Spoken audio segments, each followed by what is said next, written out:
शुरुआत करेंगे एक एक करके। सारी स्ट्रेटजी जो ऑप्शन सेलिंग में यूज होती हैं सब कुछ अपन लोग स्टेप बाय स्टेप पढ़ेंगे। आज जो ऑप्शन स्ट्रेटजी लाए हैं पढ़ने जा रहे हैं हम लोग, वर्टिकल स्प्रेड्स। वर्टिकल स्प्रेड्स क्या है? इसका मतलब है कि एक ऑप्शन बाय करेंगे अपन लोग, साइमल्टेनियसली एक ऑप्शन अनदर स्ट्राइक का सेल करेंगे, तो इसी को बोलते हैं वर्टिकल स्प्रेड। ये चार प्रकार के होते हैं वर्टिकल स्प्रेड, और जो कि ऑप्शन सेलिंग में यूज होते हैं। उन चारों के टाइप्स ये रहे आपके सामने। कॉल डेविड स्प्रेड, जिसको अपन लोग बोलते हैं bull call spread, long call spread भी बोलते हैं इसी को। इसी तरह से ये चारों अपने वर्टिकल स्प्रेड्स हैं, जिसको अपन स्टेप बाय स्टेप एक एक करके पढ़ेंगे आगे। इसको समझने की कोशिश करेंगे और देखेंगे कैसे ये बाइंग से ज़्यादा बेटर है इन स्ट्रेटेजीज को यूज करना। ऑप्शन सेलिंग में शुरुआत में और भी चीज़ें हैं, जैसे कि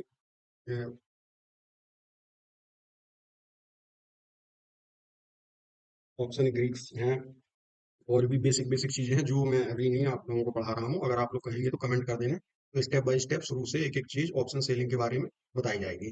जैसा कि आप बेसिक बेसिक तो जानते ही होंगे कि ऑप्शन बाइंग में आप कर चुके होंगे, तभी आप ऑप्शन सेलिंग में आए। ऑप्शन बाइंग में ऊपर मार्केट जाता है तो अपन लोग कॉल बाय करते हैं, और नीचे ऐसे ही आता है तो अपन लोग पुट बाय करते हैं। लेकिन ऑप्शन सेलिंग में क्या है, इसका जस्ट अपोजिट।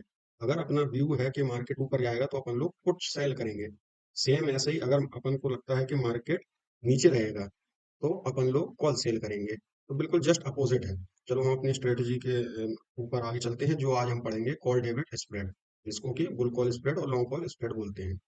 ठीक है, आप ये पॉज करके वीडियो नोट बना सकते हैं अपने। कॉल डेबिट स्प्रेड ये क्या है?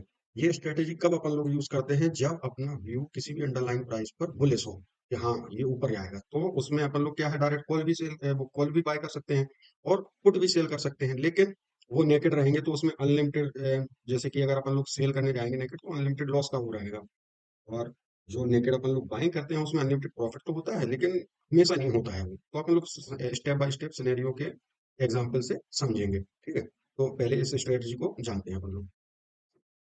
इसमें अपन लोग क्या करते हैं कि एक कॉल ऑप्शन बाय करते हैं, कहाँ, लोअर स्ट्राइक प्राइस का। ठीक है, और साइमल्टेनियसली सेल करते हैं अपन लोग equal quantity call option at higher strike price, और दोनों की एक्सपायरी सेम होनी चाहिए। ठीक है, और इसी को अपन लोग ऐसे ही बोल सकते हैं कि modified version of call option है।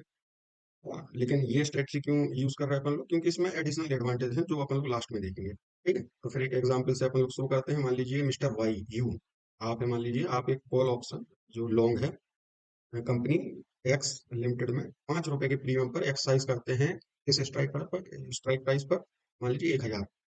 ठीक है, उसी सेम टाइम पर एक कॉल ऑप्शन अपन लोग हायर स्ट्राइक प्राइस का यहाँ पे बाय कर रहे हैं। हायर स्ट्राइक प्राइस का अपन लोग कॉल ऑप्शन शॉर्ट करेंगे। मान लीजिए अपन 2 रुपए में 10 स्ट्राइक प्राइस सेलेक्ट करके 2 रुपए में अपन शॉर्ट करते हैं। तो इसमें अपन लोगों ने एक तो बाय किया है तो अपन लोगों को प्रीमियम देना पड़ेगा, और जो शॉर्ट किया है उसमें प्रीमियम रिसीव होगा। तो अपन ने प्रीमियम पेड किया है 5 रुपीज और रिसीव किया है 2 रुपीज, तो टोटल टोटल पर शेयर अपन लोगों ने 5 - 2 3 रुपी पर शेयर प्रीमियम पेड किया है। ठीक है, अब आगे चलते हैं। इतना आप एग्जाम्पल दिमाग में रखना। जब आगे चलते हैं और सिनेरियो बाय सिनेरियो इस चीज को समझते हैं। ठीक है, अब जैसे कि अपन लोग आ जाइए सिनेरियो 1 में। जो अपन लोगों ने कंपनी एज्यूम करी थी एक्स लिमिटेड, वो मान लीजिए एक्सपायरी पर क्लोज होती है 10/10 पर। ठीक है, इसमें इस कंडीशन में क्या होगा, जो अपन लोगों ने लॉन्ग कॉल बाय किया था, ये लॉन्ग कॉल 5 रुपीज का बाय किया था अपन लोगों ने लॉन्ग कॉल, और शॉर्ट कॉल किया था 10/10 पे किया था, तो वो 2 रुपए उसमें रिसीव हुए थे। ठीक है, तो इसको समझते हैं। तो लॉन्ग कॉल अब मान लीजिए 1,000 से प्राइस आ गया 10/10 पे, तो अपन लोगों को लॉन्ग कॉल में 10 रुपए का प्रॉफिट हो, 10 रुपए अपन लोगों की उसकी वर्थ हो गई है। तो 5 रुपीज अपन लोगों ने जो पेड किया था उसको अगर अपन डिडक्ट करेंगे तो 5 रुपए का नेट नेट अपन लोगों को लॉन्ग कॉल में प्रॉफिट दिख रहा है। ठीक है, और सेम ऐसे ही शॉर्ट कॉल में होगा, क्योंकि 10/10 पे प्राइस एक्सपायर हो रहा है, वो इसी स्ट्राइक प्राइस पर अपन ने शॉर्ट किया था। तो ये भी अपन लोगों को पूरा प्रीमियम मिल जाए, क्योंकि सेलिंग में यही होता है, या तो आपके प्राइस के नीचे रहे या आप ही के प्राइस पे एक्सपायर हो जाए, तो पूरा सेलर को मिलता है। ठीक है, तो अपन लोगों को 5 रुपए लॉन्ग कॉल से मिले, 2 रुपए जो पूरा प्रीमियम गल के अपन को मिल गया 2 रुपए, तो नेट नेट अपन लोगों को 7 रुपए का प्रॉफिट होगा। ठीक है, और अगर यही सेम चीज अपन लोगों का बुलिश होता कि व्यू होता कि बुलिश है, अपन लोग नेकेड कॉल लेके बाय करके चले जाते, तो उसमें इस कंडीशन पर 10 पे जो एक्सपायर हुआ है, एक्सपायरी हुई है, तो इसमें कितना प्रॉफिट होता है? 5 रुपीज का। तो अब देखिए पहले, ये नेकेड कॉल ले जाने से बेटर यहाँ पर कौन है?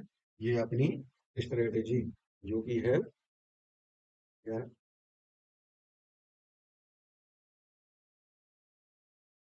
Call debit spread. ठीक है, चलो अब आगे सिनेरियो, दूसरे सिनेरियो चलते हैं। तो यहाँ पे डायरेक्ट आपको दिख रहा है कि ये अपनी कॉल डेबिट स्प्रेड जो स्ट्रेटजी है वो आउट परफॉर्म कर रही है किसे? नेकेड लॉन्ग कॉल ले जाने पर। सिनेरियो सेकंड पे आते हैं अपन लोग। यहाँ पर अपनी एक्सपायरी हुई है 1003 पर, तो लॉन्ग कॉल यहाँ पर क्या होगा, तो आप बताइए। देखिए, लॉन्ग कॉल की वैल्यू अपनी बचेगी 2 रुपीज। दो, क्यों बचेगी? क्योंकि अपन लोगों ने लॉन्ग कॉल में प्रीमियम पेड किया था 5 रुपीज का। ठीक है, और अपनी 3 रुपए ऊपर जाके बंद हुई है, तो 5 - 3 2 रुपीज, मतलब उसकी वैल्यू केवल 2 रुपए बचेगी लॉन्ग कॉल की। किसकी? लॉन्ग कॉल की। और शॉर्ट कॉल में क्या है कि 2 रुपए का यहाँ पर लॉस होगा, सॉरी, 2 रुपए का यहाँ पर लॉस होगा। और शॉर्ट कॉल में अपन लोगों को पूरा प्रीमियम मिल जाएगा 2 रुपए का, जो 2 रुपए अपन लोगों ने रिसीव किया था वो। तो नेट नेट यहाँ पर जीरो बचेगा इस सिनेरियो में।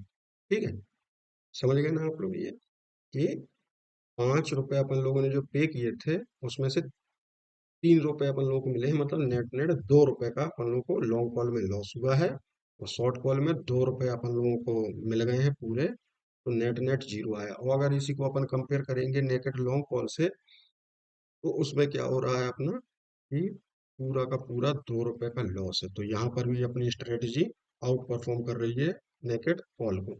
अब चलते हैं तीसरे सिनेरियो की तरफ। तीसरे सिनेरियो में देखिए, कंपनी लिमिटेड, एक्स लिमिटेड जो है अपनी, वो मान लीजिए 990 रुपए पे एक्सपायर होती है। ठीक है, इस कंडीशन में क्या होगा? इस कंडीशन में ये है कि जो अपना लॉन्ग कॉल है, ये तो बिल्कुल हो जाएगा, जितना प्रीमियम अपन ने पेड किया था वो सारा का सारा चला जाएगा, तो ये हो गया जीरो। और शॉर्ट कॉल में क्या होगा? शॉर्ट कॉल में अपन लोगों को जो 2 रुपए प्रीमियम रिसीव हुआ था वो पूरा मिल जाएगा। तो नेट नेट अपन लोगों को जो अपन ने शुरुआत में प्रीमियम पेड किया था 3 रुपए का, वो चला जाएगा, तो -3 रुपए। अब इसको अगर कंपेयर करेंगे अपन लोग लॉन्ग कॉल से, तो लॉन्ग कॉल नेकेड में अपन लोगों ने प्रीमियम कितना पेड किया था? 5 रुपीज का। तो यहाँ पर लॉस कितना होगा? 5 रुपए का। दिख रहा है, साफ साफ अंतर समझ में आ रहा होगा आप लोगों को कि ये अपनी जो स्ट्रेटजी है कॉल डेबिट स्प्रेड वाली, ये तीसरी बार आउट परफॉर्म कर रही है नेकेड कॉल ले जाने को। ठीक है, अब आते हैं चौथे सिनेरियो पर अपन। चौथे सिनेरियो, मान लीजिए कि बहुत बुलिश मार्केट हुआ, अपना ब्लो अप कर गया, क्लोज हुआ 1030 पर। ठीक है, इस कंडीशन में अपना लॉन्ग कॉल क्या होगा? देखिए, 1000 के स्ट्राइक प्राइस पर अपना लॉन्ग कॉल था, और वो पहुंच गया है कितना? 1030 पर। तो मोटा मोटा अपन लोगों को कितना वैल्यू हो गई? 30 रुपए हो गई लॉन्ग कॉल की। लेकिन अपन लोग ऑलरेडी 5 रुपए पे करे बैठे हैं, तो मतलब 25 रुपए का यहाँ पर अपन को लॉन्ग कॉल में प्रॉफिट होगा। और शॉर्ट कॉल में क्या होगा?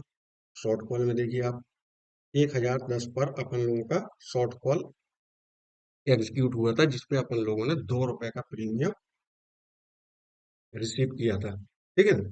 तो अब देखिए आप, 1010 से 1030 तक 20 रुपए हो गए हैं अपने। तो 20 रुपए में 2 रुपए तो अपन रिसीव किए, इसका मतलब 18 रुपए का यहाँ पर अपन को नेट नेट लॉस हुआ है शॉर्ट कॉल में। ठीक है ना? तो अब नेट क्या होगा? 25 में से 18 जाएंगे, तो अपन को नेट क्या होगा? 7 रुपए का प्रॉफिट। क्या होगा? प्रॉफिट। ठीक है ना? अब अपन कंपेयर करेंगे जो नेकेड लॉन्ग कॉल। अब नेकेड लॉन्ग कॉल में क्या है कि जब मार्केट एकदम बुलिश होता है और बहुत तेजी से भागता है, तो इसमें तो अनलिमिटेड प्रॉफिट होता है बाइंग में, आप भी जानते हैं। तो इसमें इसको सीधा सीधा प्रॉफिट पूरा का पूरा 25 रुपए मिलता है। तो अपनी जो स्ट्रेटेजी है कॉल डेविड स्प्रेड की, इसमें अपन लोग 3 बार आउट परफॉर्म कर रहे हैं नेकेड लॉन्ग कॉल ले जाने में। ठीक है, लेकिन एक सिनेरियो जब ब्लो अप होता है मार्केट, तो इसमें तो एक चीज है कि अपनी स्ट्रेटजी में लॉस भी फिक्स है, प्रॉफिट भी फिक्स है, इसमें अनलिमिटेड का नहीं। एक चीज और दिमाग में रखिए, आपके जो फर्स्ट 3 सिनेरियो हैं जो अपन ने अभी पहले देखे हैं, ये अक्सर होते रहते हैं मार्केट में। बहुत कम होता है कि जब मार्केट बहुत ज्यादा बुलिश हो, है ना? तो एक ये एडवांटेज होता है इस स्ट्रेटेजी से। अब आगे चलते हैं और भी इसके एडवांटेज देखते हैं, जैसे कि ये वाली स्ट्रेटेजी अपना जो थीटा डिके है और जो बेगा रिस्क होता है उसको एकदम से न्यूट्रलाइज कर देती है। ऐसा कैसे करती है? जो अपना लॉन्ग कॉल में जैसे कि थीटा डिके होता है उसको कंपनसेट कौन कर देता है? जो शॉर्ट कॉल का थीटा होता है ये कंपनसेट कर देता है। ठीक है ना? जैसे कि बोला जाता है कि ऑप्शन बायर का सबसे बड़ा दुश्मन कौन है, तो वो है था। समझ गए ना आप? तो ये जैसे कुछ फॉर्मूले हैं, इन्हें याद करने की तो वैसे कोई ज़रूरत नहीं है, लेकिन हाँ अपने लर्निंग के पर्पज या उससे आप इसको देख सकते हैं एक नज़र में कि हाँ ये डेबिट पेड कैसे निकालें अपन लोग। तो लॉन्ग कॉल जो प्रीमियम होता है उसको अगर शॉर्ट कॉल प्रीमियम माइनस कर दिया जाए, जैसे 5 अपन ने लॉन्ग कॉल में दिया था और 2 रुपए मिला था अपन को, तो 3 रुपए ऐसे। ठीक है ना? तो इसी तरह से break even, max profit, max loss निकाल सकते हैं। तो आगे अपन लोग नेक्स्ट स्ट्रेटेजी पढ़ेंगे। अपन नेक्स्ट वीडियो में अगली स्ट्रेटेजी देखेंगे। ठीक है? कॉल क्रेडिट स्प्रेड, वो अगली वीडियो में आएगा। तब तक के लिए इस वीडियो को आप लाइक करें, सब्सक्राइब करें, कमेंट करें। और जो भी स्टॉक मार्केट में सेलिंग सीखना चाहता हो, आगे बढ़ना चाहता हो, क्योंकि अल्टीमेटली सब जानते हैं बाइंग के बाद आपको सेलिंग में आना ही पड़ेगा, क्योंकि सेलर को एज है अपने मार्केट में। अगर एक बार बायर जीतता है तो उसके एवज में 3 बार सेलर जीतता है। ठीक है? ध्यान रखिए, पढ़ते रहिए, लर्निंग पर फोकस लगाइए, आगे बढ़ते रहिए।